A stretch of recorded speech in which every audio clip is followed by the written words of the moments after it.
साक्षात् परं ब्रह्म तस्मै श्री गुरुवे नमः। ध्यानमूलं गुरुर्मूर्ति पूजामूलं गुरुपदम् मंत्रमूलं गुरुर्वाक्यं मोक्षमूलं गुरुकृपा। अखण्डमण्डलाकारम् अव्याप्तेन चराचरम् तत्पदं दर्शितं येन तस्मै श्री गुरुवे नमः। बोलिए सद्गुरुदेव भगवान की जय। हृदय स्थित परमात्मा राम की जय। आज का प्रसंग मेरे प्रिय श्रोता बंधुओं बड़ा अच्छा है। प्रसंग आज का जो आज हम चर्चा करेंगे इस ज्ञान गंगा में सत्संग में, वो विषय ये है कि चरित्र सुंदर बनाना क्यों आवश्यक है। चरित्र को हम आप सबका जो चरित्र इसको सुंदर बनाना क्यों आवश्यक है। हर व्यक्ति का चरित्र सुंदर होना चाहिए। हर व्यक्ति का चरित्र सुंदर होना चाहिए। तो सुंदर बनाना क्यों आवश्यक है यह मानस के माध्यम से बताएंगे। आप लोग श्रवण करें। बहुत अच्छी कथा है, बड़ा अच्छा सत्संग है। हर व्यक्ति को अपना जो चरित्र है इसको सुंदर रखना चाहिए। चरित्र सुंदर है तो आपका स्थूल शरीर भी सुंदर है। बहुत अच्छे आप सुंदर हैं, देखने में गोरे पीरे, अच्छी नाक, अच्छा कान, अच्छी आंख, अच्छे होंठ, सुंदर चेहरा है। लेकिन चरित्र आपका यदि सुंदर नहीं है तो समाज में आपकी कोई वैल्यू नहीं होगी। तो आज बताएंगे चरित्र क्या है, फिर सुंदर चरित्र क्या है। तो इसके लिए मानस की चौपाई है, उसमें लिखा गया है जितने भी भूत प्राणी हैं मानव देहधारी, उनमें सबसे सुंदर चरित्र किसका बताया गया? संतों का। संतों का चरित्र सबसे सुंदर बताया गया। संत कौन है? संत किसी भी वेश में हो सकता है। संत माने होता है एक तो वो संत जिसने वैराग्य धारण कर लिया है, घर गृहस्थी से किसी से मतलब नहीं, किसी प्रकार की माया से मतलब नहीं, सबकी ममता ताक बटोरी, मम पद मनई बांध भर डोरी। इस स्थिति का जो मानव है उसको वैरागी संत कहते हैं कि उसको गृहस्थी से कोई मतलब नहीं, वो वैरागी संत है। और एक संत कौन होता है? सज्जन पुरुष को भी संत कहते हैं। वो किसी भी भेष में हो सकता है, पैंट शर्ट में हो सकता है, धोती कुर्ता में हो सकता है, या मनुष्य स्त्री को और पुरुष दोनों को मनुष्य ही कहते हैं। मनुष्य का मतलब ये नहीं कि केवल पुरुषों के लिए हम कह रहे हैं। मनुष्य माने स्त्री और पुरुष कोई हो सकता है, दोनों को मनुष्य ही कहा जाता है। तो गोस्वामी तुलसीदास जी ने लिखा है मानस में, भगवान शंकर ने रचा है जो मानस, उसमें सुंदर चरित्र की एक चौपाई है। मैं उस चौपाई को पढ़ के सुना रहा हूँ, आप लोग ध्यान से सुनिएगा, श्रवण करिएगा। चित्तवृत्ति अपनी हमारी तरफ मन की दृष्टि को लगाएं। क्या कहते हैं कि बंदं संत समान चित, अहित अनहित नहीं कोय, अवंजुली गत शुभ सुमन जिमी, कि समय सुगंध कर दे। कि बंधं संत समान चिते, कि हित अनहित नहीं कोय, अवंजुली गत शुभ सुमन है जिमी, कि समय सुगंध करी दे। गोस्वामी तुलसीदास जी ने बड़ा अच्छा लिखा है बंदो संत समान चित। सबसे श्रेष्ठ चरित्र वाले जो मानव हैं वो है संत। इसलिए सबसे पहले हम श्रेष्ठ चरित्र वाले उन मानवों की वंदना करूंगा या वंदना करता हूं। सम सुगंध कर दे, जिनके लिए दुष्ट और सज्जन दोनों बराबर हैं, दोनों को प्रकाशित करते हैं, सुगंधित करते हैं अपने ज्ञान से, अपने आचरण से। अंजलिगत शुभ सुमन जीव, जिस तरीके से दोनों अंजलियों में हम सुगंधित फूलों के समूह को ले लें तो फूलों का गुण क्या है? फूल क्या है? सज्जन है। तो फूलों का गुण क्या है? क्या ये है कि एक इसको अंजलि को एक हथेली को ज्यादा सुगंधित करेगा, एक को कम करेगा? ऐसा तो नहीं होगा। वो दोनों हथेलियों को बराबर सुगंधित करता है। वो पुष्प, चाहे वो कमल का पुष्प हो, चाहे गुलाब का पुष्प हो, चाहे बेला का पुष्प हो, सुगंधित पुष्प, वो दोनों हाथों की गदेलियों को बराबर सुगंधित करता है। इसी प्रकार जो संत होते हैं, जिनका सुंदर चरित्र होता है, वो उनके लिए चाहे वो शत्रु हो या मित्र हो, चाहे गुणी हो चाहे अवगुणी हो, सबके प्रति बराबर दया रहती है, सबके प्रति समानता का व्यवहार रहता है, कोई हित और अनहित का व्यवहार नहीं रहता है। इस तरीके के जो भाव होते हैं जिस सज्जन में, जिस पुरुष में, वो सुंदर चरित्र वाला होता है। उसको सुंदर चरित्र कहते हैं, सुंदर चरित्र वाला पुरुष कहते हैं, क्योंकि उसने अपने अंदर सुंदर चरित्र बना करके रखे। हर व्यक्ति को सुंदर चरित्र बनाना चाहिए, अपना जो चरित्र है उसको सुंदर बनाना चाहिए, चाहे वो गृहस्थ हो और चाहे वो सन्यासी हो, चाहे विद्यार्थी हो, सबको सुंदर चरित्र बनाना चाहिए।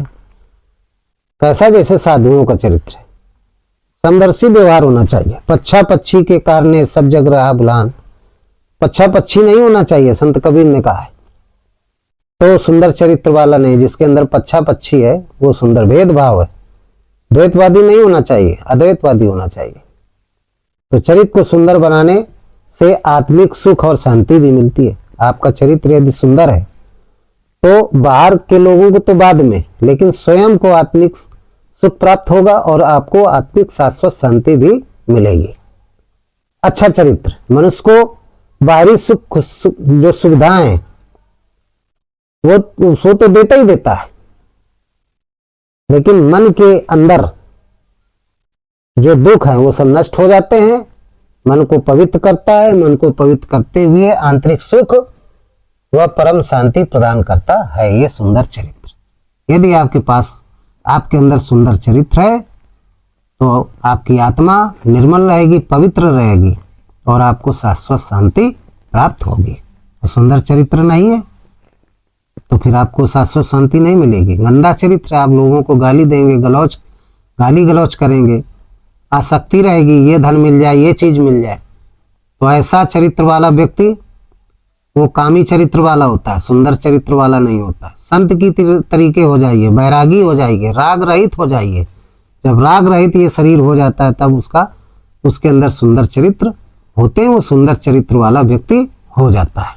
ये गोस्वामी तुलसीदास जी ने बताया कि ये है। अब चरित्र को सुंदर बनाने से और क्या क्या लाभ मिलते हैं, लौकिक और पारलौकिक। तो लौकिक की बात ये बताया, पारलौकिक में आ जाए। यदि आपका चरित्र सुंदर है तो ईश्वर की भी कृपा बनी रहेगी, ईश्वर की क्या हो जाएगी? कृपा आप पर हो जाएगी, उस प्राणी पर हो जाएगी, सकारात्मक प्रभाव पड़ेगा हर जगह। इतनी कृपा हो जाएगी कि आप सोच नहीं सकते हो कि ये काम हमारा हो पाएगा कि नहीं हो पाएगा। यदि आपका सुंदर चरित्र है, धर्मशील है, सुंदर चरित्र को ही क्या कहते हैं? धर्मशील कहते हैं। और जब सुंदर चरित्र होगा तो क्या होगा? धन दौलत अपने आप आ जाएगी। तो स्वामी जी ने लिखा सुंदर चरित्र वालों के लिए, उन्हीं को धर्मशील कहा गया। तो क्या क्या बताया? कितनी सुख संपत्ति संपत्ति बिनहि बुलाए, और धर्म शील पही जाए सुहाए। कितनी में सुख संपत्ति अति नहीं बुलाए, कितनी में सुख संपत्ति बिनहि बुलाए, और धर्म शील पही जाए सुहाए, धर्म शील पही जाए सुहाए। अजमी सरिता सागर मही जाई, यद्यपि ताहि कामना नहीं। सुंदर चरित्र वाले के साथ भगवान की क्या क्या कृपा होती है। जहाँ पर कृपा राम की होई ता पर कृपा करे सब कोई। राम की कृपा किस पर होती है? सुंदर चरित्र वाले व्यक्ति के ऊपर। जब सुंदर चरित्र होगा तो आप धर्मशील होंगे। धर्मशील होंगे तो गोस्वामी जी ने लिखा, तिम सुख संपत्ति बिना बुलाए और धर्मशील पर जाए सुहाए। जो धर्मशील व्यक्ति हो, धर्मशील युक्त व्यक्ति वाला होता है, धर्मशील युक्त शरीर वाला जो व्यक्ति होता है, गुणों वाला जो व्यक्ति होता है, उसके यहाँ धन दौलत ऐश्वर्य सुख शांति बिना बुलाए आती है। जिस तरीके से जिन सरिता सागर में जाए, जैसे सरिताएं नदियां सागर में जाती हैं, यद्यपि ताई कामना नहीं। सागर को कोई कामना नहीं रहती, समुद्र को कोई कामना नहीं है कि ये नदियां हमें मिले आकर के। बिना इच्छा के, बिना कहने के बावजूद भी अपने आप सारी नदियां सागर में मिलती हैं। बड़ा अच्छा उदाहरण दिया। और क्या होता है, जब आपका यदि सुंदर चरित्र है तो और क्या क्या लाभ मिलेगा? ये लौकिक हो गया, पारलौकिक लाभ क्या मिलेगा? देखिए ईश्वर की कृपा क्या होगी, क्या हो सकता है जो आप सोच नहीं सकते। कि मुंह के होए बाचालू और पंगु चढ़े गिरिवर गहने, और जासु कृपा सुदयाल कि द्रवहु सकल कलिमल दहने। और मुंह के होए बाचाल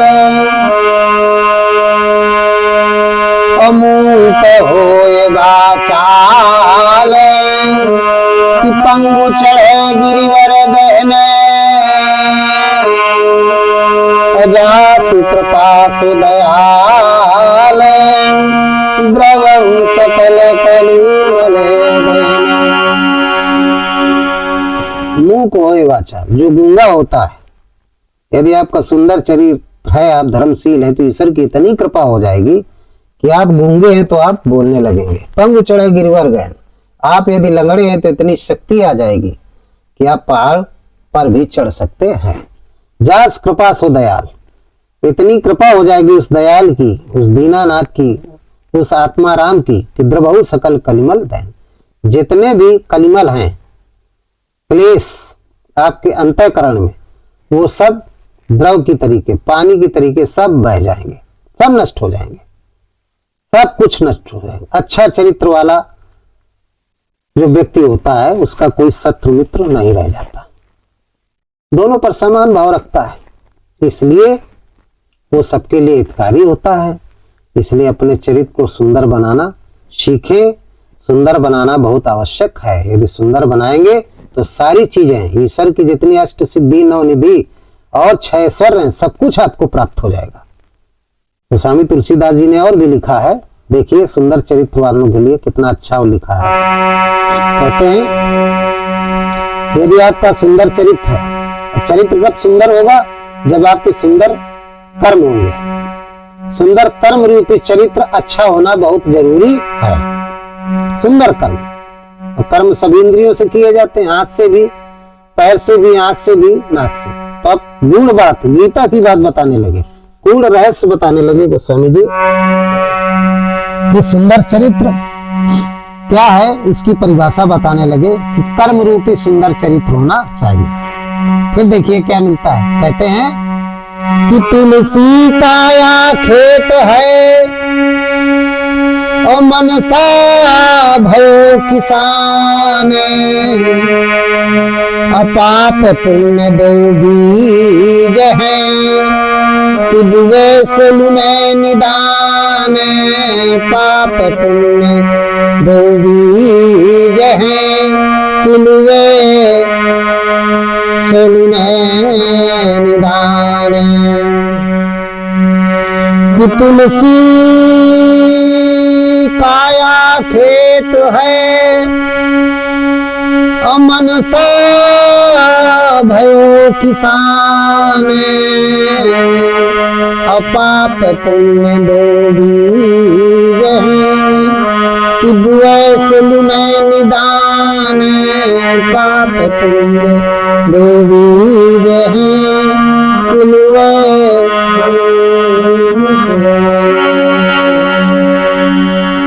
संत गोस्वामी जी कहते हैं कि तुलसी काया खेत है। ये जो शरीर है हमारा आप सबका, ये जो काया है मनुष्य की, ये क्या है? खेत है। काया रूपी खेत में मनसा भयो किसान, मन रूपी किसान क्या कर रहा है? हल चला रहा है। पाप पुण्य दो बीज हैं, और इसमें बीज क्या है? इस काया रूपी खेत में बीज क्या है? पाप और पुण्य। पाप और पुण्य रूपी बीज है।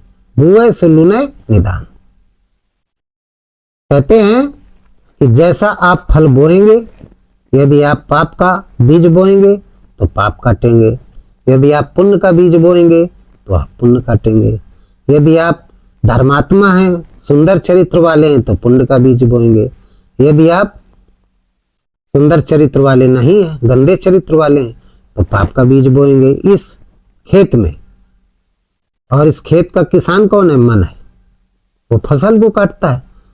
मन के अंदर सारे संस्कार एकत्रित होते हैं। ये पाप पुण्य जो बीज हैं, ये काया रूपी खेत के जो बीज हैं, जो फसल है, वो कहाँ इकट्ठा होती है? क्योंकि शरीर का राजा कौन है? मन है।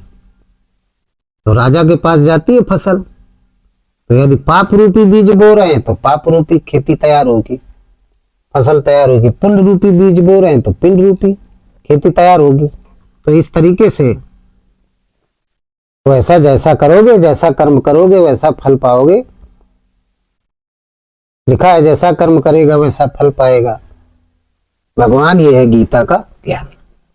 भगवान कृष्ण का है जैसा कर्म करेगा वैसा फल पाएगा। तो कर्म चरित्र के हिसाब से होते हैं। आप सुंदर चरित्र अपना बनाए हैं, आप सुंदर चरित्र वाले हैं, तो इस काया रूपी खेत से सुंदर सुंदर पुण्यवान बीज निकलेंगे, संस्कार अच्छे निकलेंगे। बीज माने संस्कार, अच्छे संस्कार निकलेंगे। तो इस लोक में जो हमारा स्थूल शरीर है, मनुष्य देहधारी है, आप आनंदित रहेंगे। और जब ये शरीर छूटेगा तो फिर आपको मोक्ष मिलेगा। ऐसी फसल मिलेगी कि जो कभी बोई नहीं जाती, कभी काटी नहीं जाती, फिर भी वो फसल हरी बनी रहती है। मोक्ष मिल जाएगा, आपका उद्धार हो जाएगा। जन्म मरण के चक्कर से आप दूर हो जाएंगे। इसलिए सुंदर चरित्र अपना बनाएं। हर व्यक्ति, हर इंसान को सुंदर चरित्र बनाना आवश्यक है। यही प्रसंग था हमारा। हर मनुष्य को सुंदर चरित्र बनाना बहुत आवश्यक है। सुंदर चरित्रवान वाला व्यक्ति होना चाहिए। तो आप लोगों की बात समझ में आ गई। सब लोग अपने सुंदर चरित्र बनाएं, अच्छे कर्म करें, गलत कर्म न करें। मनसा वाचा कर्मणा से पूजनीय हो जाएंगे आप, वंदनीय हो जाएंगे। इन्हीं शब्दों के साथ आज का प्रसंग समाप्त करते हैं। बोलिए सद्गुरुदेव भगवान की जय, संत समाज की जय, भक्त समाज की जय। सर्वे भवन्तु सुखिना, सर्वे सन्तु निरामया, सर्वे भद्राणि पश्यन्ति, मा कश्चित् दुःखभाग् भवेत्। ओम राम राम।